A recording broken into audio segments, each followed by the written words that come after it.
In the twilight of the internal combustion era, there remains a singular howl echoing from the hills of Maranello.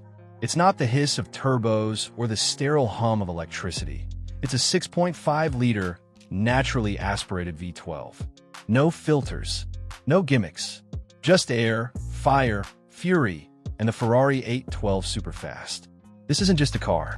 It's the exclamation mark at the end of a glorious chapter in automotive history. A bold, red, unapologetic scream into the face of a quiet future. Because the 812 Superfast isn't here to adapt. It's here to remind us what it feels like to truly be alive behind the wheel. From the moment you see it, the Ferrari 812 grabs you. Its proportions are classical, long hood, tight cabin, wide haunches, but every angle is exaggerated, sharpened, modernized. It looks like a classic Grand Tourer reimagined by an F1 aerodynamicist on espresso. The bodywork slices through air with precision, but it also turns heads and breaks hearts. You don't just look at the 812, you stare. The front grille is wide and purposeful, flanked by snarling LED eyes. Air scoops in the hood aren't there for show. They feed the insatiable V12 lurking beneath. Subtle flicks and fins sculpt the airflow. The rear, with its quad taillights and integrated spoiler, is a masterclass in restrained aggression. Even parked, the 812 looks like it's doing 200 kilometers per hour. Step closer and you'll notice the little things. Active aero panels hidden in plain sight, vortex generators under the floor, and a diffuser that seems to whisper, "Don't follow me unless you can keep up." But this isn't a car you understand from the outside. No, to truly meet the 812, you must slide into the cockpit. Open the door, and a low-slung cabin greets you. There are no giant screens, no ambient lighting, no distractions, just a sea of stitched leather, purposeful carbon fiber, and a central rev counter. Analog, pure, glowing like a jewel. The wheel is littered with controls, F1 style. Your thumb does more here than most dashboards ever could. Flick them in 18.0. Tap the indicators. Feel the weight of intent. Start the engine. The world changes. The V12 doesn't wake up. It detonates. There's no soft start, no subtle hum. Just a spine-tingling blast of Italian symphony conducted by pistons, valves, and decades of racing heritage. The idle is feral, unsettled, alive. The exhaust note, even at rest, hints at madness. You ease onto the road. Even at a crawl, the 812 feels poised. The throttle is delicate but deep, a pressure plate to another dimension. The steering is surgical, electric in feel, but organic in response. It tells you everything. It wants you to listen. Put your foot down. The engine climbs like a hurricane, fast, linear, merciless. Past 4,000 RPM, the intake roar joins the exhaust wail. Past 6,000, the world narrows to sound and speed. And at 8,900 RPM, the red line, it's pure delirium. No turbos, no lag, just a rising crescendo that threatens to tear the sky open.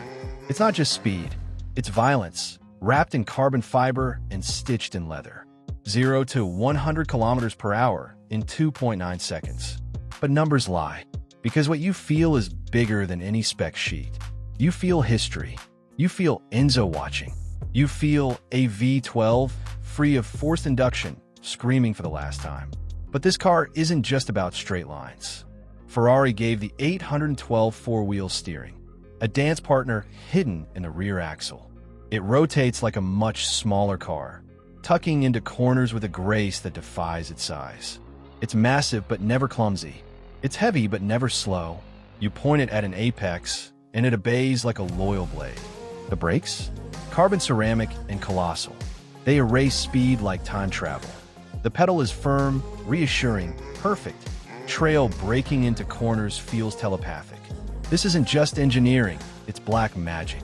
And yet, the 812 doesn't punish. It rewards.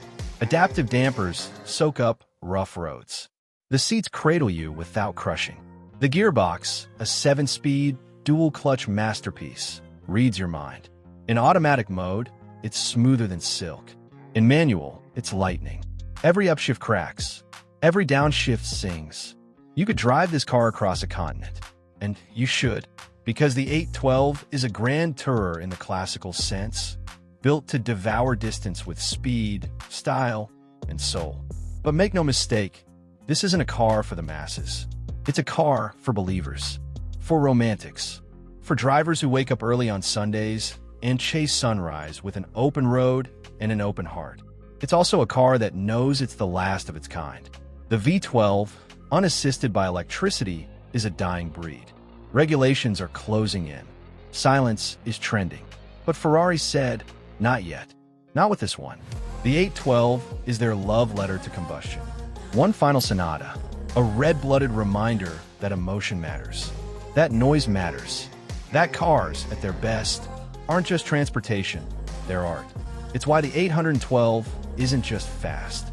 It's beautiful, in sound, in shape and soul. It's why owners speak of it with reverence. Why journalists run out of adjectives. Why even competitors nod in respect. Because no one else is building this kind of car anymore. There are faster Ferraris. There are more expensive ones. But none feel like the 812 Superfast. None strike the balance of elegance and insanity, of comfort and chaos, of modernity and nostalgia.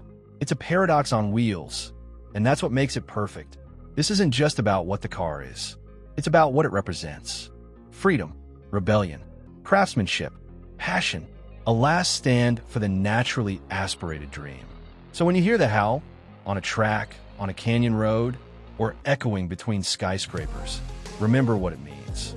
It means the spirit of driving still lives. It means Ferrari still remembers.